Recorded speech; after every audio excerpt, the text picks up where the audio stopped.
الحمد لله وكفى والصلاة والسلام على سيدنا محمد المصطفى وعلى آله وأصحابه الأتقياء النجباء ومن بهم اقتدى واقتفى إلى يوم الجزاء. أما بعد فأعوذ بالله من الشيطان الرجيم. بسم الله الرحمن الرحيم. ألا لله الدين الخالص. وقال تعالى: قل إني أمرت أن أعبد الله مخلصا له الدين. وقال النبي صلى الله عليه وسلم: إنما الأعمال بالنيات وإنما لكل امرئ ما نوى. صدق الله مولانا العظيم وصدق رسوله النبي الكريم ونحن على ذلك لمن الشاهدين والشاكرين والحمد لله رب العالمین. صحابہ کرام میں سے بعض کا قول ہے اتہموا انفسکم. اتہموا انفسکم کا مطلب ہے کہ ہمیشہ اپنے اوپر شک کرتے رہو. یہ جو لوگ اپنی گارنٹی دیتے ہیں نا، یہ نفسیاتی طور پر صحت مند نہیں ہوتے. اپنی گارنٹی دیتے ہیں ہمارا تو دل صاف ہے جی، ہماری تو نیت ٹھیک ہے جی. سمجھدار لوگ ہیں، انہوں نے انبیاء علیہم السلام سے، قرآن و سنت سے یہ بات سیکھی اور سمجھی ہے کہ اپنی گارنٹی کبھی نہ دو. آپ دیکھیے قرآن کریم میں انبیاء علیہم السلام کے جو واقعات ہیں، حضرت یونس علیہ السلام مچھلی کے پیٹ میں گرفتار ہو گئے.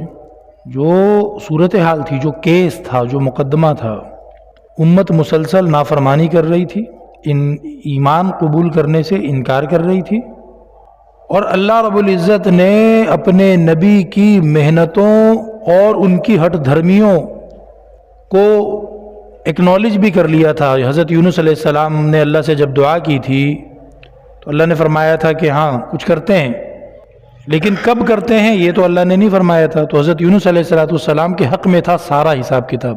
عدالت عالیہ اللہ رب العزت کی بارگاہ حضرت یونس علیہ السلام کے حق میں فیصلہ دینے جا رہی تھی. تو اگر ہم جیسا کوئی ہوتا اور مچھلی کے پیٹ میں بند ہونے کے بعد ہم تو ماتم ہی کرتے رہتے نا کہ یار یہ کیا بات ہے، آپ کو تو پتہ بھی ہے میں تو صحیح تھا، غلط تو وہ لوگ تھے، اتنے سالوں سے وہ انکار کر رہے ہیں، اتنے سالوں سے وہ نبی کی نافرمانی کر رہے ہیں، آخر میں بند مجھے کر دیا، یہ کیا مذاق ہے. وہ کیا کہہ رہے ہیں؟ انی کنت من الظالمین، کہ میری طرف سے کمی ہوئی، میری طرف سے کچھ گڑبڑ. لا الہ الا انت سبحانک. حضرت ابراہیم علیہ السلام کعبہ جو تعمیر کیا ہے، خود تعمیر کی ذمہ داری کسی آدمی کو دے دینا جس کا پیشہ نہ ہو، جس کا کام نہ ہو مستری کے طور پہ چیزیں بنانے کا، آپ اس آدمی کو یہ کام دے دیں، اور بیچوں بیچ شہر میں ہر طرف سیمنٹ والے، بجری والے، بلاکوں والے مزدور ہر طرف دستیاب ہوں، ساری سہولتیں آپ اس کو دے دیں اور کہیں کہ یار یہ کمرہ بنا دو، چھت بھی ڈال دو، دیواریں کھڑی کر دو. وہ بندہ مستری نہیں ہے. آپ اس کو کتنی سہولتیں بھی دے دیں گے وہ روتا رہے گا، یار یہ کیا ہے، میں کیسے بناؤں، میں کون سا مستری ہوں.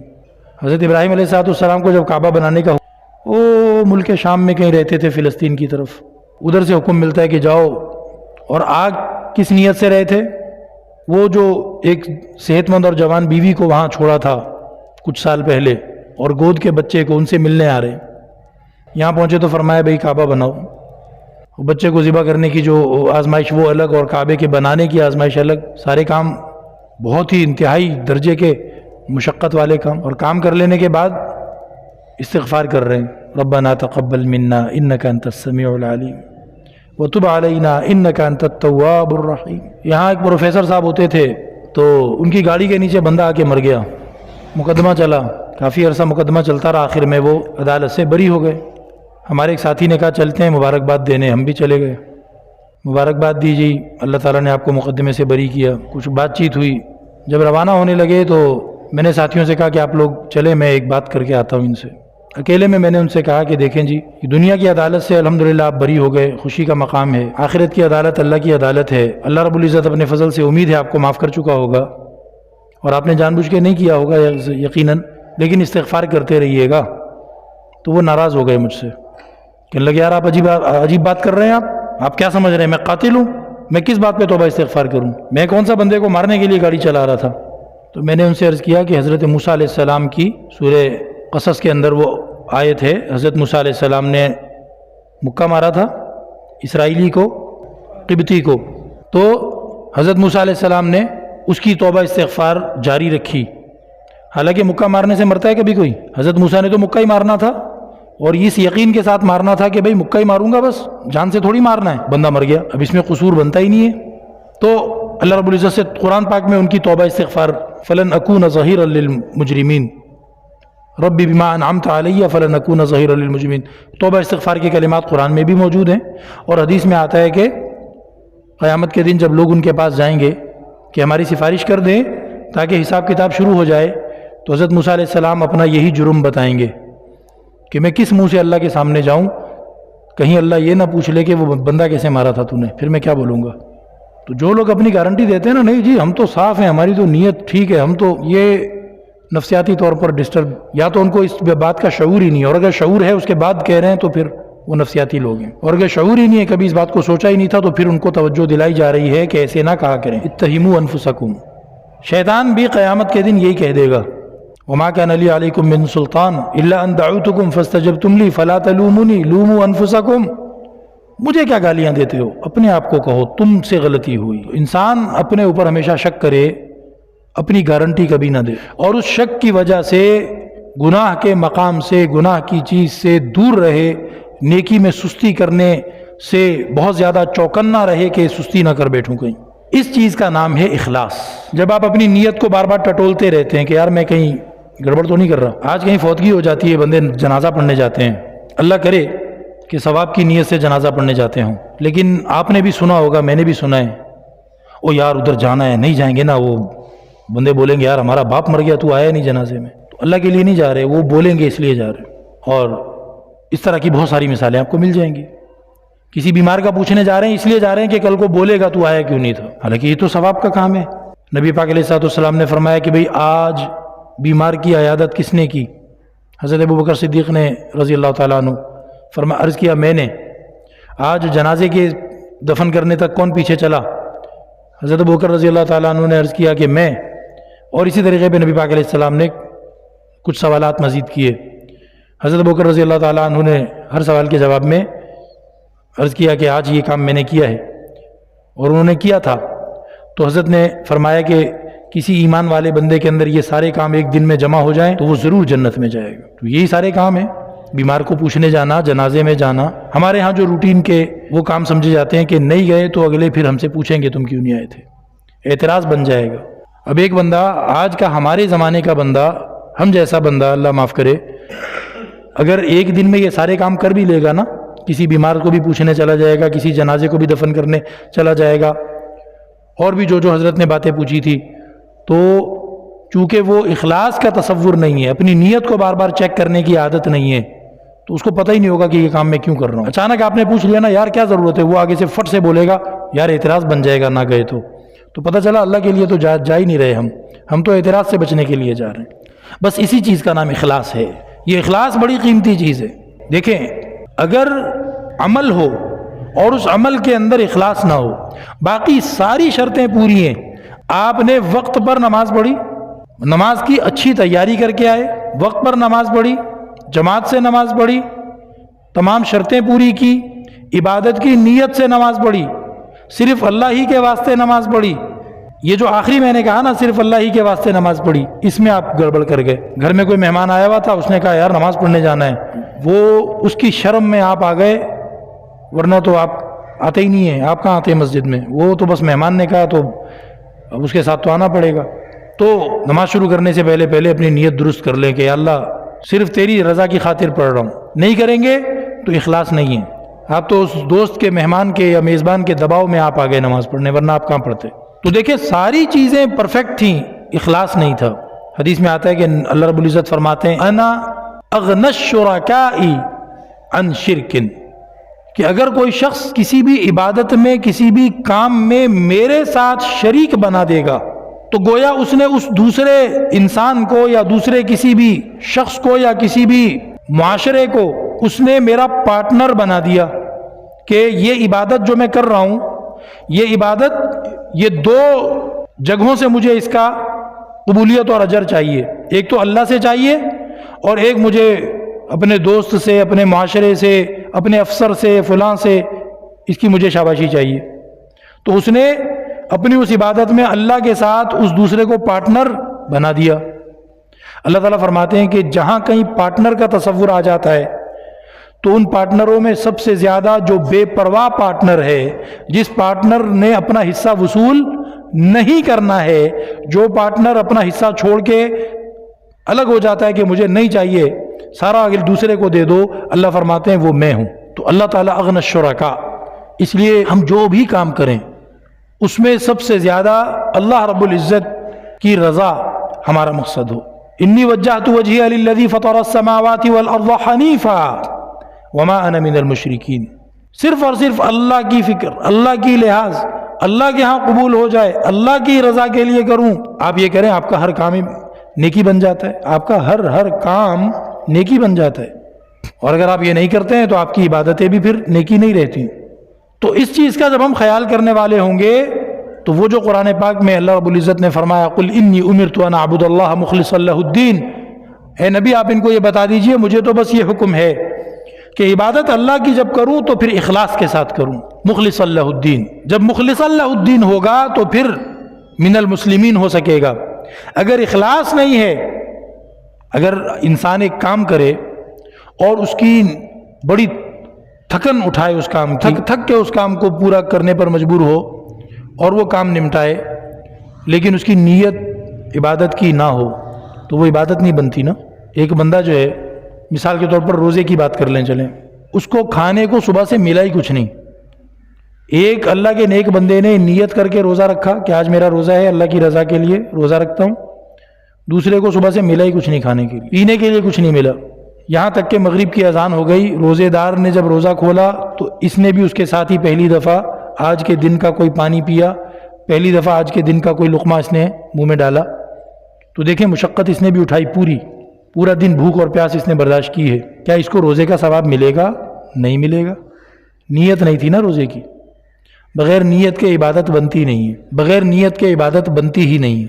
یہ جو آپ نماز سے پہلے وضو کرتے ہیں، جو آپ نماز کے لیے کپڑے اگر کوئی بندہ بدلتا ہے، نماز کے لیے کوئی بندہ اپنے سر کو ڈھانپتا ہے، نماز کے لیے کوئی بندہ گھر سے نکل کے چلتا ہے، تو اس کا ان کاموں میں سے ہر کام ثواب کا ذریعہ بن جاتا ہے۔ آپ جب وضو کرتے ہیں آپ کو ثواب ملتا ہے، اگر نماز کے لیے آپ کپڑے دوسرے پہن رہے ہیں آپ کو ثواب ملتا ہے کپڑے بدلنے کا۔ اگر آپ اس نماز توجہ اور تسلی سے پڑھ سکوں، اس کے لیے آپ خاص قسم کی جوتی پہن کے جا رہے ہیں کہ بھائی فلاں جوتی لے کے جاؤں گا تو پھر فکر رہے گی کہ چوری نہ ہو جائے، چلو یہ والی پہن کے جاتا ہوں۔ یہ جو آپ فکر کر رہے ہیں جوتی کون سی پہنوں، اس پہ بھی آپ کو ثواب ملے گا۔ ایک مثال دی میں نے، تو ہر چیز پہ ثواب کیوں؟ اس لیے کہ اس فکر کے کرنے کے پیچھے نیت ہے نماز کی۔ نیت ہو تو جو روٹین ورک ہے، جو عبادت نہیں ہے وہ کام بھی ثواب کا کام بن جاتا ہے، وہ بھی عبادت بن جاتا ہے۔ نیت نہ ہو تو جیسے میں نے ابھی مثال سے سمجھایا کہ روزے دار کی طرح بھوکا پیاسا رہا لیکن ثواب نہیں ہے، روزہ نہیں۔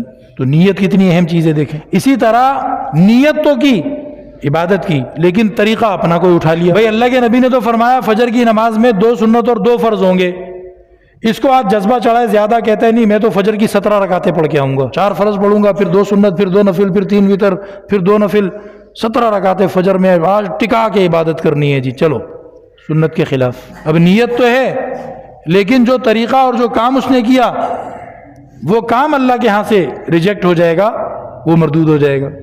تو عمل بھی نبی کے طریقے والا اور نیت بھی عبادت کی ہو۔ اچھا کسی کی یہ 2 چیزیں تو برابر تھی لیکن اخلاص نہیں تھا، اس نے کہا یار فلاں کو دکھانے کے لیے کر رہا ہوں، تو نہ اللہ کی نظر میں قبول ہوگا نہ نبی کی نظر میں قبول ہے۔ وہ اخلاص کے بغیر عبادت قبول نہیں ہوتی۔ ایک اللہ کے ولی تھے، وہ حج کے موقع پر انہوں نے دیکھا اور ان کے ساتھ ان کے کچھ دوست کچھ شاگرد تھے، تو انہوں نے دیکھا کہ ایک شخص ہے اور بڑا پرسنالٹی والا لگ رہا ہے جی، وجیح قسم کا آدمی، اور وہ خانہ کعبہ کا جو ملتزم ہے، کعبے کی جو دہلیز ہے دروازے کے نیچے، وہاں پر وہ دعائیں مانگ رہا ہے۔ اور کیا دعائیں مانگ رہا ہے وہ، اور کیا مچل رہا ہے، کیا بے چینی ہے اور کیا آنسو ہیں اور کیا اس کا سسکنا اور آہو بکا کرنا۔ سب بڑے امپریس ہوئے۔ ان بزرگ کے شاگردوں دوستوں میں سے کسی نے اس شخص کی تعریف کی کہ واہ ایسا ہمیں بھی نصیب ہو جائے، کیا کیسی توجہ سے اللہ سے مانگ رہے۔ تو وہ خاموش رہے، انہوں نے بات سن لی، خاموش رہے۔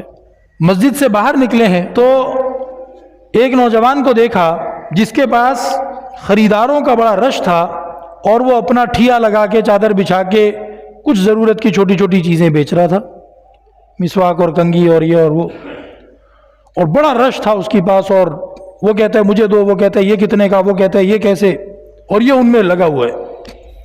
تو مریدوں میں سے ایک نے دوسرے کو کہا کہ اس بدبخت کو دیکھو، اللہ کے گھر پہ آ کے بھی عبادت نہیں کرتا ہے، ادھر خریدنے بیچنے میں مست ہے۔ تو ان بزرگ نے یہ بات بھی سنی، تو انہوں نے اپنے ان شاگردوں سے کہا کہ بھائی تمام تعریفیں اس اللہ کے لیے ہیں جس نے مجھے حقیقت دکھائی۔ وہ جو ملتزم پہ بڑا باعزت قسم کا، وجیح قسم کا، پرسنالٹی والا ایک آدمی، اس کو دیکھ کر تم بڑے رشک اور رعب میں آ گئے تھے کہ کیا دعائیں مانگ رہا ہے، اللہ رب العزت نے مجھے دکھایا کہ اس کے دل میں اللہ کی طرف توجہ کچھ بھی نہیں تھی۔ اس منٹ، جس لمحے ہم نے اسے دیکھا، اس کا پورا خیال اس طرف تھا کہ میرے ساتھ گروپ میں آنے والے دوسرے میرے جو حاجی ہیں وہ مجھے دیکھ لیں کہ میں کیسے دعائیں مانگ رہا ہوں۔ تو دکھاوا کرنے کی نیت، اخلاص نہیں تھا۔ چاہے وہ ملتزم پہ سینہ چپکا کے مانگ رہا تھا لیکن وہ اللہ سے بہت دور تھا۔ اس کی تو پوری توجہ دکھاوے پر تھی، اس کی تو پوری توجہ ریاکاری پر تھی، اخلاص نہیں تھا اس کے پاس۔ اور یہ جو غریب نوجوان تم نے دیکھا چادر بچھا کے چیزیں بیچ رہا ہے اور لوگ اس کو پکار رہے ہیں کہ یہ بتاؤ کتنے کا، اور یہ دے دو، اور یہ پیسے واپس کرو، اور یوں کرو، جس منٹ تم نے اسے دیکھا اور ہم نے اسے دیکھا، اس منٹ اس کا دل پوری طرف اللہ کی جانب متوجہ تھا، اور وہ اللہ سے اس کی رحمت کی بھیک مانگ رہا تھا۔ اللہ کے ہاں جو گنا جاتا ہے وہ یہ اخلاص گنا جاتا ہے۔ ہمارے ہاں لوگ دینی اعتبار سے ویسے کمزور ہیں بیچارے، دین کی تعلیمات سمجھنے کی کوشش کم کرتے ہیں۔ ایسا نہیں ہے کہ وسائل مہیا نہیں ہیں، دین کی تعلیمات کو حاصل کرنے کی کوشش کرنی چاہیے بھائیوں۔ تو ہمارے ہاں کسی سیاستدان کے ایماندار ہونے کی سب سے بڑی دلیل یہ ہوتی ہے کہ وہ کعبے کے اندر گیا تھا۔ کہاں گیا تھا جی؟ وہ کعبے کے اندر گیا تھا، اس لیے ووٹ اس کو دو، کعبے کے اندر سے آیا ہے وہ۔ تو یہ کوئی دلیل نہیں ہے، یہ دنیا دارالاسباب ہے۔ یہاں اللہ رب العزت لوگوں کو ان کے کرتوت اور ان کے عمل اور ان کی نیت کے حساب سے پکڑتا نہیں ہے۔ یہاں تو اللہ نے کہا کرو جو کرنا ہے، پکڑنے کا جو ٹائم آئے گا وہ میں نے کسی کو نہیں بتایا کب آئے گا، تب پکڑوں گا۔ تو اگر کوئی کعبے کے اندر سے ہو کے آ گیا تو وہ اس کے ایماندار یا اس کے اللہ کی نظر میں اچھا ہونے کی دلیل نہیں ہے۔ قریش جو تھے، مکہ کے جو مشرک کافر تھے، وہ بھی یہی کہا کرتے تھے کہ ہم اللہ کے پڑوسی ہیں، اللہ کے گھر کے نگہبان ہیں۔ قرآن پاک میں اللہ رب العزت نے فرمایا کہ تم کیا اس کو برابر سمجھتے ہو کہ کوئی صرف کعبہ کی ایک دو چیزیں سنبھال لے، چابی وہاں کی اور وہاں کی صفائی کا انتظام اور فلاں، تو کیا وہ برابر ہو جائے گا ایمان والوں کے جو اللہ کی راہ میں اپنا جان، اپنی ماں، اپنا مال، اپنی جان، اپنا سب کچھ لٹا دیتے ہیں؟ تو اخلاص اللہ کے ہاں بہت بڑی چیز ہے، اور اگر اخلاص نہ ہو تو بڑے سے بڑا عمل اکارت ہے۔ صحابہ کرام ایک بندے کی تعریفیں کر رہے ہیں، کیا جنگ لڑی ہے اس نے، کیسے کافروں کو اس نے پیچھا کیا ہے، کیسے جدھر وہ جاتا تھا دشمن کو دھکیل دیتا تھا پیچھے، اور یوں نبی پاک علیہ السلام سن رہے ہیں، صحابہ اس بندے کی تعریفیں کر رہے ہیں۔ حضرت نے فرمایا جہنمی ہے۔ حضرت نے فرمایا کیا ہے؟ جہنمی ہے۔ ایک صحابی کہتے ہیں کہ میں فوراً اٹھا اور مجھے نبی پاک علیہ السلام کی بات پہ پورا یقین تھا، لیکن تجسس تھا، پریشانی تھی کہ تمہیں گیا اس بندے کو ڈھونڈنے، وہ جو جس کی ہم تعریفیں کر رہے تھے اس کو ڈھونڈنے گیا، یہاں تک کہ وہ بندہ مجھے نظر آ گیا، اس کو کافی زخم لگ چکے تھے، اور اس نے اپنی تلوار کا ہینڈل زمین پہ رکھا اور تلوار کی نوک آسمان کی طرف کی، اور اپنا دل تلوار کی نوک پہ رکھ کے اس کے اوپر گر گیا، یعنی خودکشی کر لی اس نے۔ وہ جو لڑ رہا تھا وہ دکھاوے کے لیے لڑ رہا تھا کہ لوگ میری تعریفیں کریں، وہ اللہ کے لیے تھوڑی لڑ رہا تھا۔ تو بھائیو، جان دینے جیسا عظیم الشان عمل بھی مردود ہو جائے گا اگر اخلاص نہیں ہو۔ تو اس میں سبق ہے ہمارے لیے کہ ہم جو کریں وہ اللہ سے اس کی رضا خوشنودی حاصل کرنے کی نیت سے کریں۔ جب یہ ہمارا ارادہ نہیں ہوتا نا تو پھر ہم شریعت کی تعلیمات کو رد کرتے چلے جاتے ہیں۔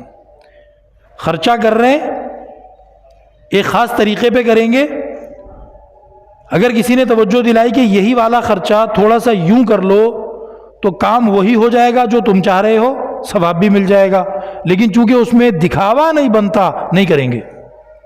بڑے ہمارے ہاں تو یوں ہی ہوتا ہے، تمہارے ہاں یوں ہی نہیں ہوتا۔ یہ سارے اگر کہیں چلے جائیں جن کو تم ابھی بلا کر ان کی نظر میں اچھے بننا چاہ رہے ہو یہ کام کر کے، تو تم یہ کام کرو گے ہی نہیں۔ اصل میں تو تم لوگوں کی واہ واہ لینا چاہتے ہو۔ ایک غریب فیملی میں شادی کا موقع تھا تو کچھ دوست جمع تھے کہ بھئی مدد کرنی ہے، کیسے کریں؟ تو وہ 2-3 لوگ کہنے لگے کہ جی میں باجے والے کو فون کر دوں گا، اس کا خرچہ میرے ذمہ، میں شادی حال کا دیکھ لیتا ہوں، ہم مل کے اس کے پیسے دے دیں گے۔ میں نے کہا اللہ کے بندو، یہ تم لوگ کیا باتیں کر رہے ہو؟ وہ لوگ نئی زندگی شروع کر رہے ہیں، آپ ان کے گھر میں 1 مہینے کا راشن ڈلوا دو۔ غریب لوگ ہیں، 1 مہینہ تو دولہا دلہن کھانا کھائیں تسلی سے۔ وہ نہیں، ہمارے یہاں ایسا ہوتا نہیں ہے، ہم تو دکھاوا نہیں بنتا نا، کسی کو کیا پتا راشن ڈال نہیں، بولا کہ ہم جو ہے نا وہ فلاں کام کر دیں گے جو نظر آئے سب کو۔ اللہ کے لیے تو کرنا نہیں ہے، کرنا تو دکھانے کے لیے۔ تو جب ہم اخلاص کو اہمیت دیں گے تو آپ دیکھیں کہ ہمارے بہت سارے کام وہ صحیح الائنمنٹ میں، صحیح لائن میں اور صحیح ڈائریکشن میں آ جائیں گے۔ اور آخری بات عرض کروں، اخلاص والوں کی زندگی آسان ہوتی ہے۔ زیادہ لوگوں کو خوش کرنا مشکل ہے نا، ایک اللہ کی فکر کر لو کہ وہ راضی ہو جائے۔ ایک کو راضی کرنا آسان ہوتا ہے ہر جگہ، زیادہ کو راضی کرنا مشکل ہوتا ہے۔ تو جب ایک کی فکر کر لو گے تو زندگی آسان ہو جائے گی۔ اور کچھ ہو سکتا ہے وہ آزمائش بھی ہر ایک پہ نہیں آتی، کچھ دنوں کے لیے آزمائش آ سکتی ہے، اس کے بعد اللہ تعالیٰ ان لوگوں کے دلوں میں آپ کی محبت غیروں سے زیادہ ڈال دے گا۔ آج جن لوگوں کی آپ فکر کرتے ہیں کہ یار وہ ناراض نہ ہو جائے، وہ ناراض نہ ہو جائے، اللہ انہی کے دلوں میں آپ کی محبت غیروں سے زیادہ ڈال دے گا۔ جب ان کو یہ یقین ہو جائے گا کہ نہیں بھائی، جب بھی ایسا موقع آتا ہے اس کی پہلی فکر اللہ کو راضی کرنے کی ہوتی ہے، یہ اس حساب سے کام کرتا ہے، تو دیکھیں اللہ ان کے دلوں میں آپ کی محبت ڈال دے گا۔ لہٰذا اخلاص کو سب سے آگے رکھیں، کام سنت کے مطابق ہو اور ہر کام اللہ کو راضی کرنے کی نیت سے ہو، انشاءاللہ ہمارا ہر کام عبادت بھی بن جائے گا، ہماری ہر عبادت محفوظ بھی ہو جائے گی۔ ورنہ ہم پہ شرک کا الزام اللہ تعالیٰ لگا سکتے ہیں، اور جو بے برکتی دنیا میں ہوتی ہے وہ تو اس کے علاوہ ہوتی ہے۔ اللہ رب العزت ہمیں اخلاص کی دولت سے مالا مال فرمائے۔ وآخر دعوانا الحمدللہ رب العالمین۔